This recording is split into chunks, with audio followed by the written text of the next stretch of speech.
The staunch Remainer was answering questions about his record in government from students at King's College London.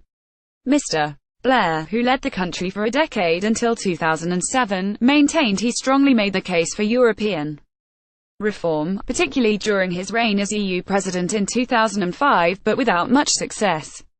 He said, "In my 10 years I defended it as much as I possibly could, but there is a serious point here. For many politicians, there are things about Europe you don't want to defend, because they're not very defensible." One of the things I did argue for very strongly, particularly when I had the presidency of the EU in 2005, was that Europe had to reform.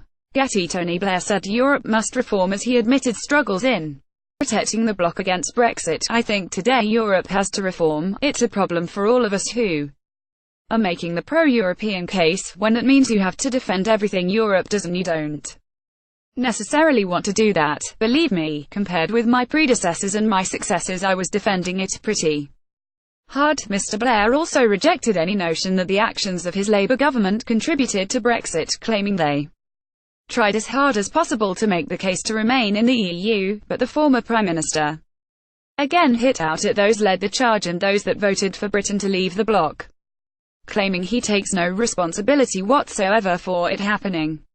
Former Prime Ministers were blamed for undermining the government's position in Brexit talks. Commenting on whether his government contributed to Brexit, Mr. Blair said, "I don't really think so, to be honest, because we made the case for Europe as much as we could. When we were in power, we were basically in the mainstream in the European Union. I'm afraid I'm inclined to say the responsibility for Brexit lies with those who put the referendum in place and those who voted for it. I don't think I should take responsibility for something I never thought was a good idea." Mr. Blair's comments come as he continues to receive criticism from multiple quarters, even fellow Remainers, about his extremely strong anti-Brexit views. The former Labour leader, who has repeatedly called for a second EU referendum, said he would not stop speaking out against the decision to leave the bloc, despite being branded as the most toxic brand in British politics by a BBC host during a fiery radio interview. The comments were made by George Parker of the Financial Times, who was hosting the BBC's The Week in Westminster, but Mr. Blair hit back and said he is free to speak and people are free to listen.